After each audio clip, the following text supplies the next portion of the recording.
It's kind of sucks that a kid gets put into the position like that where they're talking about politics and The script was wait a screwed minute, from how the much start. did this cost? They should get doged looking at this movie. They spent $250 million bucks making that movie. Well, it finally happened. Stop! He's already dead. Snow White has become such a legendary train wreck that even Joe Rogan is taking shots at it. And when Joe Rogan, a guy who usually talks about UFC knockouts, Elon Musk, and psychedelics, starts laughing at your Disney princess movie, you know it's bad. Because let's be real, this movie isn't just bad.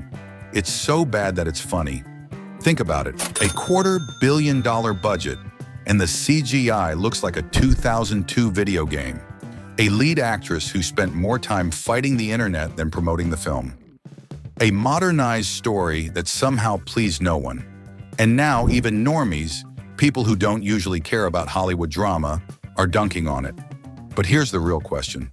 Where did that $250 million go? Because right now it looks like Disney just burned a mountain of cash for no reason. Joe Rogan couldn't believe it. He literally asked, wait, how much did this cost? And when someone told him $250 million, he straight up suggested that Doge should investigate Disney's spending. Which honestly, not a bad idea. Because looking at this movie, you have to wonder, did they pay Peter Dinklage extra to ruin the dwarves? Did Gal Gadot charge $50 million for that awful accent? Did Rachel Zegler get a bonus for every viral controversy? There is no way this cost $250 million. For context, Godzilla Minus One, which had better CGI, better storytelling, and an Oscar-winning VFX team, cost just $15 million. Meanwhile, Snow White looks worse than a 2010 Xbox cutscene. Make it make sense. Now let's get one thing straight. Rachel Zegler did not ruin Snow White all by herself. Did she help? Oh, absolutely. She mocked the original movie. She trashed Disney fans in interviews. She insulted the Prince character. And then she dropped political hot takes while promoting a children's movie. And when you spend more time fighting Twitter than selling tickets, you can't be shocked when audiences turn on you. But here's the thing. She didn't write the movie. She didn't decide to replace the dwarves with awkward CGI monstrosities. So why is all the blame landing on her? Because Disney needs a scapegoat. And instead of admitting they made a terrible movie, they're letting Zegler take the fall. Which is hilarious considering that her co-star Gal Gadot was somehow worse in this movie. You sure about that? Somehow in all this chaos, Gal Gadot managed to dodge most of the blame. But if you've seen the clips, you know she was not safe from the cringe.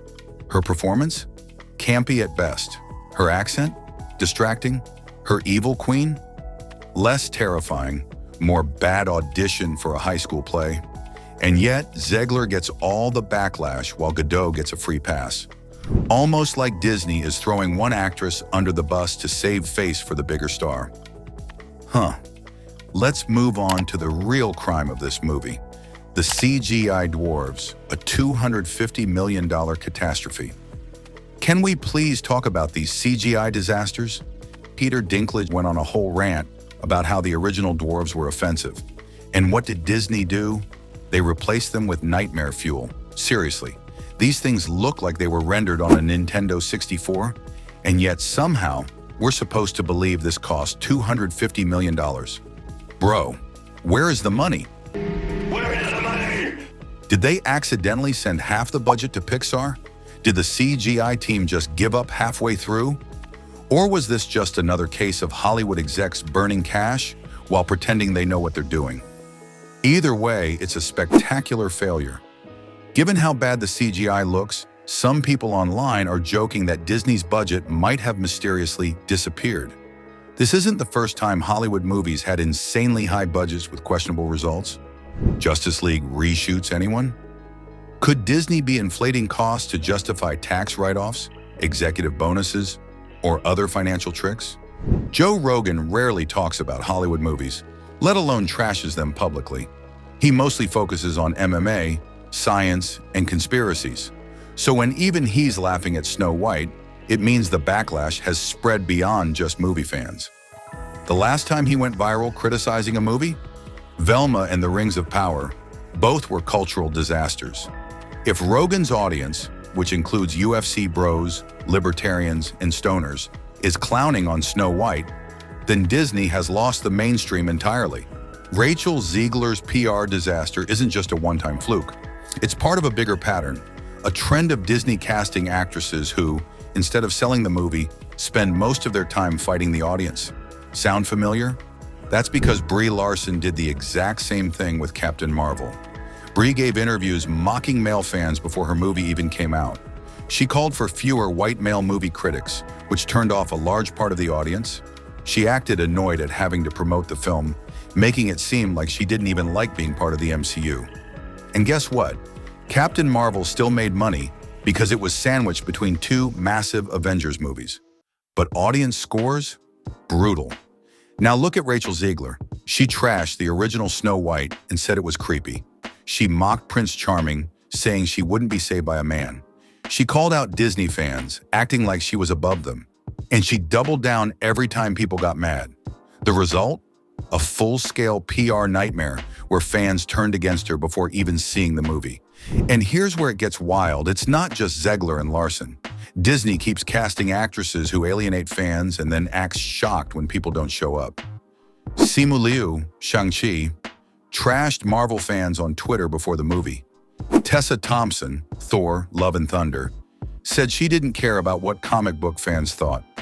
Lily Gladstone, Killers of the Flower Moon, said she didn't want white audiences to enjoy her movie. Notice the trend? Disney hires actors who openly dislike the audience, and then acts surprised when those same fans don't support the movie. It's self-sabotage at its finest. On March 25th, 2025, Rachel Zegler dragged a few ride-or-die friends to watch Snow White.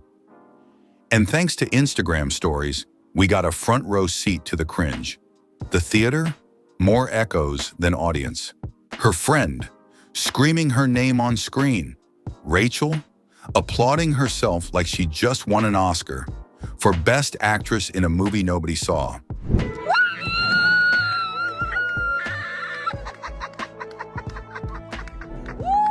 You can literally see her soul leave her body halfway through that cheer. Even she knows this ain't it. What's next? Handing out Rotten Tomatoes vouchers at the exit? Or maybe this was a PR move. Maybe the studio told her, Rachel, just pretend someone likes the movie. Please, we're begging. You're telling me that I just watched the new Snow White trailer from Disney and Snow White's lips are nude? This is the color her lips should be, right? Now here's a wild theory. Snow White was never meant to succeed. Sounds crazy? Maybe, but it wouldn't be the first time a Hollywood studio deliberately tanked a movie just to write it off for tax reasons. Remember Batgirl?